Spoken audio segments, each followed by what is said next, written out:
দেখুন আজ আমি আপনাদের জন্য কী নিয়ে এসেছি। এটা দেখে বুঝতে পারছেন, এটা হলো কাঁঠালের বীজ। তো এটা খেতে খুব সুন্দর লাগে, আমার তো খুবই ফেভারিট, আর আমার বাড়ির সকলেই পছন্দ করে। তো আজকে আমি এরই একটা প্রিপারেশন বানাবো। নমস্কার বন্ধুরা, আজ আমি আবারও চলে এসেছি আপনাদের সামনে আবারও একটি নতুন রেসিপি নিয়ে। আজ খুব সিম্পল একটা রেসিপি নিয়ে এসেছি। আপনারা তো দেখে বুঝতেই পাচ্ছেন আজ আমি কি বানাবো।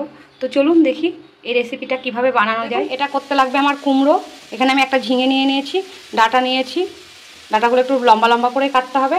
আর নিয়েছি কাঁঠালের বীজ, আমার বাড়ির কাঁঠাল খেয়েছি সেই কাঁঠালের বীজ। আর দেখুন এখানে নিয়েছি, এখানে আলু নিয়েছি, এভাবে করে কেটেছি। আর নিয়েছি পটল, এভাবে একটু লম্বা লম্বা করে কাটবেন, ডাঁটার সাথে বেশ দেখতে ভালো লাগবে। একটা সিম্পল রেসিপি কিন্তু খেতে খুব ভালো লাগে। আর এখানে কয়েকটা কাঁচা লঙ্কা লাগবে, চেরা কাঁচা লঙ্কা। এখানে আমি গ্যাসের ওপর তেল বসিয়ে দিয়েছি। আমার বাড়ির সবজি রান্না করলাম, কাঁকরোল ভাজা, আলু ভাজা করেছি, যার জন্য কড়াইটা একটু কড়া হয়ে গেছে। যাই হোক, কড়াইটা আমি ওই জন্য ধুলাম না। তেলে আমি পটল আর আলুগুলো ভেজে নেব। আমি পটল আলু একসাথেই ভাজছি, আপনারা চাইলে আলাদা আলাদা করেও ভাজতে পারেন। আমি এগুলো পটল আলুগুলো একবারে ভেজে নেব, নাড়িয়ে নেব। একটু হলুদ, তেলটা আমার একটু হলুদ হলুদ ছিল যেহেতু আমি আলু ভেজেছিলাম। দেখুন আলুটা আর পটলটা আমার সুন্দরভাবে ভাজা হয়ে গেছে, লাল লাল করে ভেজে নিয়েছি। এবার আমি এগুলো তুলে নেব। দেখুন সবগুলো আমার তোলা হয়ে গেছে। একই কড়াইয়ের মধ্যে আমি দিয়ে দেবো আরও কিছুটা তেল। তেলটা আমার গরম হয়ে গেছে, দিয়ে দেবো একটা শুকনো লঙ্কা, একটা তেজপাতা, কাঁচা লঙ্কাগুলো চেরা। দেখুন লঙ্কাগুলো আমি ভেজে নিয়েছি। এখানে নিয়েছি আমি 5 ফোড়ন, একটু কালো সর্ষে আর জিরে, এগুলো আমি ফোড়নে দিয়ে দেবো, নাড়িয়ে নেব। দেখুন মশলাগুলো আমার ভাজা হয়ে গেছে।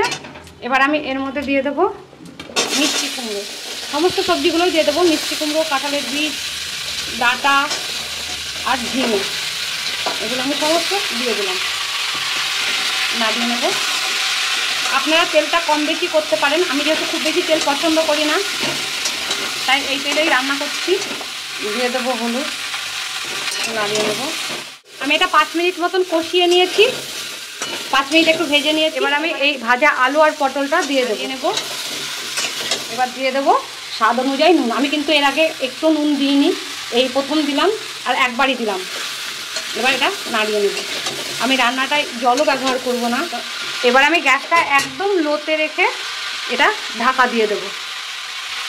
এদিকে আমার তরকারিটা হচ্ছে, আর এদিকে আমি দেখুন একটা প্যান বসিয়ে দিয়েছি। আমি জিরে একটু, এই তরকারিতে আমার একটু জিরে ভাজা লাগবে, তো এটা আমি ভেজে নেব, একটু ড্রাই রোস্ট করে নেব। তো এটা আমি খুন্তির পেছন দিয়েই ভেজে নিচ্ছি। আমার হাতের কাছে জিনিস থাকে না, যা থাকে তাই দিয়েই করি। তো এটাকে আমায় ভাজতে হবে। আমার এতটা লাগবে না, আমি 1 চামচ গুঁড়ো ব্যবহার করব। তো যাই হোক এটা আমায় ভেজে নিতে হবে। এটা আমার ড্রাই রোস্ট হয়ে গেছে, এর থেকে আর বেশি ভাজবো না, একটা সুন্দর স্মেল ছড়িয়ে দিয়ে। তো এটা ঠান্ডা করে দেখুন আমি এটা গুঁড়ো করে নিয়ে এসেছি। গুঁড়ো করাটা আপনাদের দেখানো হয়নি। আমি 5 মিনিট পরে চলে এসেছি, ঢাকনাটা খুলে দেখে নেব। একদম লোয়ে রেখেছিলাম, দেখুন অনেকটাই মজে গেছে। তো এইভাবেই আমি আবারও একটু নাড়া দিয়ে ঢাকা দিয়ে দেবো। তাও দেখুন কতটা জল বেরিয়ে গেছে, যেহেতু আমি নুন দিয়েছিলাম জল বেরিয়ে গেছে, আশা করি বুঝতে পারছেন। তো এই জলেই আমার সেদ্ধ হয়ে যাবে। এখন একদম লোতে রাখবো, আর একটু পরে বাড়িয়ে দেবো। আমি আবারও চলে এসেছি, দেখে নেব তরকারিটা আমার মজে গেছে। তরকারিটা আমার মজেও গেছে, দেখে নেব। দেখুন আলু ডিভাইড হয়ে যাচ্ছে, কুমড়োগুলোও তো সেদ্ধ হয়ে যাবে, ডাঁটাগুলোও সেদ্ধ হয়ে গেছে, আমার তরকারিটা সেদ্ধ হয়ে গেছে। এর মধ্যে দিয়ে দেবো 1 চামচ চিনি।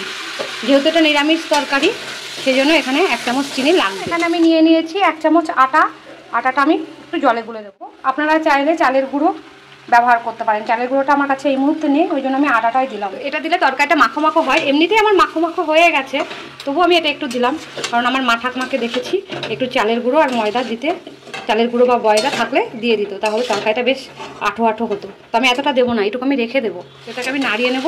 তো দেখুন এটা কি সুন্দর মাখো মাখো হয়ে গেছে। একটু চালের গুঁড়ো বা ময়দা দিলে এরকম মাখো মাখো হয়ে যায়, একটার সাথে একটা লেগে যায়। এটা আপনারা চাইলে দিতেও পারেন, না দিতেও পারেন, কিন্তু দিলে ভালো হয়, দেখতে ভালো লাগে। এটা সম্পূর্ণই অপশনাল। তো এটা আমি একটু নাড়িয়ে নেব যতক্ষণ এর কাঁচা গন্ধটা যায়। এবার আমি এটা নামিয়ে নেব। দেখুন এখানে আমি যে থালার মধ্যে আলু পটল তুলেছিলাম সেই থালার মধ্যে এটা নামিয়ে নিচ্ছি। দেখুন কি সুন্দর লাগছে দেখতে। এটা কিন্তু খেতেও খুব ভালো হয়, সাধারণ একটা রান্না কিন্তু এর অসাধারণ স্বাদ। বাড়িতে ডাল হলে ডালের সাথে এই তরকারিটা খেতে খুবই ভালো লাগে। কাঁঠালের বীজ দিয়ে এরকম একটা রান্না করবেন, এটা খেতে সত্যি খুব ভালো লাগে। তো ভিডিওটা এতক্ষণ দেখার জন্য অনেক ধন্যবাদ। ভিডিওটা অনেক অনেক করে লাইক করুন, শেয়ার করুন, আর এই চ্যানেলটিকে সাবস্ক্রাইব করে রাখুন, যাতে আগামী ভিডিওগুলো আপনারা খুব সহজে আর তাড়াতাড়ি পেয়ে যান। তবে এটা ভাত নয়, এটা রুটি, পরোটা যাই দিয়েই খান না কেন খুব ভালো লাগে। আমার তো আটার জিনিস এইরকম একটু মিষ্টি মিষ্টি তরকারি হলে খুব ভালো লাগে। তো আর একটা কথা আপনাদের বলা হয়নি, মানে আপনাদের দেখানো হয়নি, জানি না ক্লিপটা কী করে আমার কাছ থেকে চলে গেল। তো আমি এর মধ্যে জিরে ভাজা গুঁড়ো দিয়েছিলাম, যেটা আমি আপনাদের দেখাতে পারিনি। এটা রান্নার শেষে একদম শেষ ধাপে এসে এই জিরের গুঁড়োটা দিতে হবে। 1 থেকে 1.5 চামচ মিশিয়ে দিলেই হয়ে যাবে। তারপরে গ্যাস অফ করে থালায় সার্ভ করে নেবেন, তাহলেই হয়ে যাবে।